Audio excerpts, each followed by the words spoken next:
La Société de géographie est l'une des plus anciennes sociétés savantes françaises. Elle est même la doyenne des sociétés de géographie au monde. Créée en 1821, elle rassemble à cette époque les plus grands savants qui se passionnent pour cette discipline et encourage les explorations. Alors qu'elle va bientôt célébrer son bicentenaire, la société poursuit ses actions pour mieux faire connaître et aimer la géographie. La société participe, je dirais, non seulement à la recherche pour mieux connaître la planète, à la fois sur le plan environnemental et humain, mais aussi pour faire aimer la géographie par le plus grand public possible. Notre discipline, la géographie, a suivi, je dirais, un fil un peu trop académique et trop intellectuel et un peu compliqué à comprendre pour le commun des mortels. Et nous avons la mission de faire aimer cette discipline. La principauté de Monaco est liée à cette société de géographie depuis fort longtemps.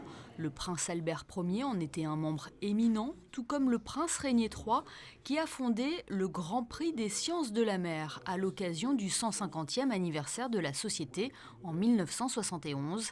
C'est à l'ambassade de Monaco à Paris, dans le 16e arrondissement, qu'ont été justement remis ces grands prix par le prince souverain pour les 3 dernières années. Les recherches du biologiste Callum Roberts, absent lors de cette cérémonie, ont été saluées par la médaille de 2017. L'ONG Bloom a, elle, été distinguée par le Grand Prix 2018. L'organisation créée il y a tout juste 15 ans alerte sur l'importance de la protection de nos écosystèmes marins. Bloom s'est engagé vraiment au début sur un combat très précis qui était la lutte contre le chalutage profond, c'est-à-dire des énormes bulldozers industriels qui vont arracher jusqu'à 2000 mètres de profondeur des coraux, des éponges, des organismes profonds magnifiques, inconnus pour la plupart, pour récolter quelques poissons qu'on valorisait très mal sur les étals des supermarchés ou des poissonneries.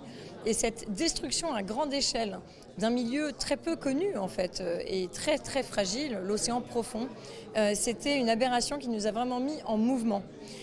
Mais il a fallu 8 ans pour obtenir gain de cause et on s'est battu de 2008 jusqu'en 2016 pour obtenir l'interdiction au niveau européen du chalutage profond. Et après 3 ans de lutte, l'ONG vient tout juste de faire interdire la pêche électrique en Europe. Une bataille de longue haleine qui sera effective en 2021. Le Grand Prix 2019 a lui été remis à Biljana Cincin-Sen, notamment présidente du Forum mondial sur les océans. C'est un immense honneur et une belle reconnaissance. C'est une belle leçon d'humilité que de recevoir le Grand Prix des sciences marines. Prince Albert Ier de Monaco. La principauté a beau être un petit État, le prince s'implique grandement pour l'environnement et sa parole est respectée dans le monde entier.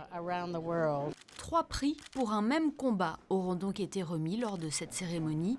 Lors de son discours, le prince Albert II, lui aussi membre de la Société de géographie, aura rendu hommage à la mémoire de son trisaïeul, le prince Albert Ier, tout en adressant un message d'espoir pour la planète, en citant pour exemple les actions des lauréats menées en faveur de l'environnement.